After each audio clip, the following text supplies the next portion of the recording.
Many who do not understand National Bolshevism call NASBO to be a meme ideology that does not have any relevance outside of Russia. Of course, this is not true, as the idea of multipolarity and the rejection of liberalism is an idea that is applicable across many civilizations. Most countries would be better off not exploited by American hegemony and not be forced to adapt their ideals. But what about the Western countries that are responsible and benefiting from liberal global hegemony? Surely, adopting National Bolshevism will be equivalent to shooting itself on its foot, right? Short answer is no, and today I will tell you how National Bolshevism could be implemented in the West and how that would actually benefit the regular people in the West.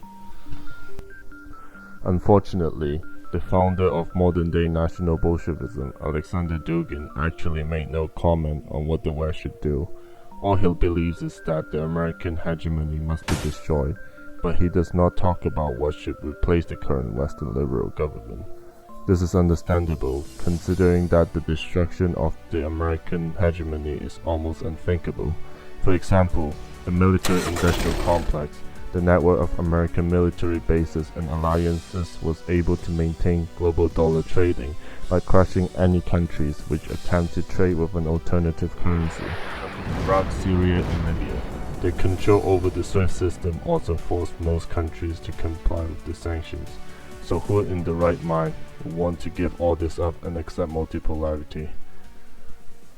While from the outside perspective, this worldwide feudalism, where all the world's wealth get pumped into the Western world, then onto America, might seem to be a good deal for the American and its allies. The reality is that only a small group of people are benefiting from it. In America, only the coastal elites from major cities and those who are affiliated with it are benefiting from this system.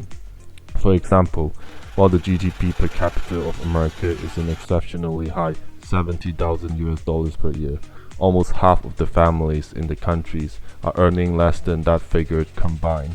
This figure looks even more bleak if you compare it to the economy of its allies. Being one rank lower than in this feudal hierarchy, even the most powerful G7 economies, such as Germany, France, UK, and Japan earns a little more than half of what an average American earns. The GDP per capita of these countries are even poorer than some of the poorest states in America, such as Alabama and Mississippi. On top of that, don't forget the cost of losing sovereignty and humiliation they have to pay. For example, the American blew up the European Nord Stream gas pipeline and repeatedly raped Japanese women in Okinawa, where the US military is stationed. So it is in the interest of everyone, including the citizens of the Atlantic civilizations, to oppose this government in favor of National Bolshevism and multipolarity. But then, what would National Bolshevism in the West mean?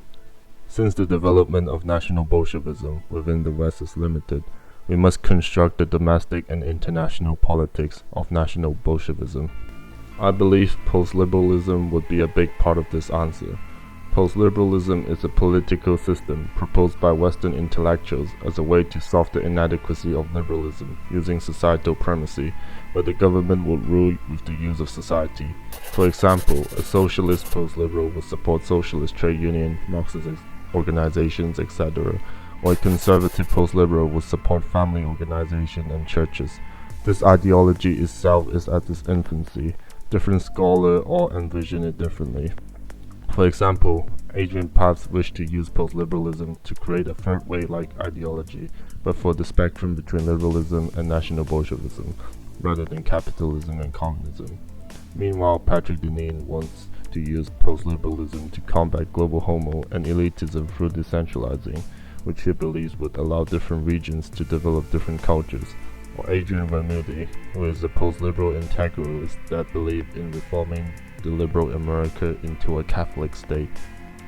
While these respected and educated professionals, especially the latter two, provide insightful suggestions on what a fourth position West could look like as a national Bolshevik, we should interpret post-liberalism ourselves so that we could create our own stand.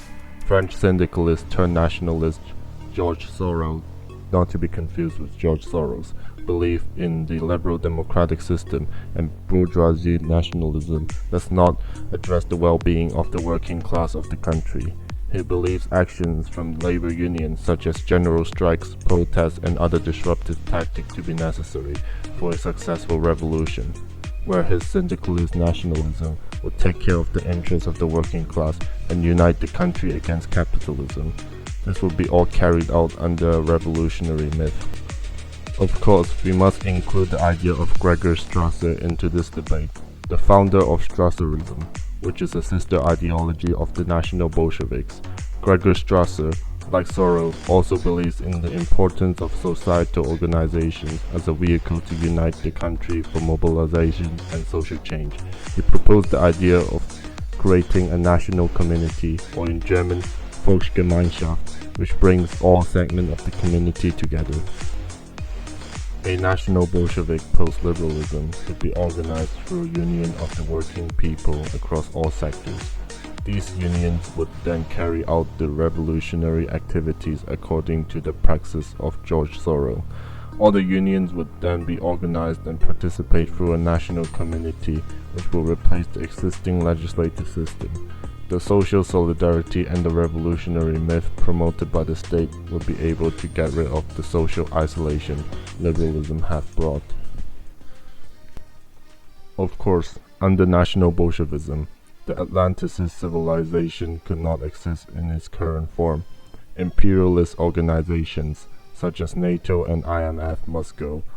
This should be replaced with a reformed European Union rid of American influence with a collective defense pact, something akin to Orban's suggestion of NATO without the US. Meanwhile, in America, the continental tendency of the American heartland must subjugate the coastal tendency of the Pacific and Atlantic elites in the big cities who are pro-interference. This would essentially split the Western civilization into two distinct European and North American civilizations. The Commonwealth countries would likely be eventually integrated into either civilizations depending on geography, with the UK joining the European one, Canada joining the North American, and Australia and New Zealand likely to be in the middle or develop into its own distinct civilization. If you like this video, please subscribe, like, and comment. I have also set up an official Discord server for this channel. Join now to have a chance of becoming a party member.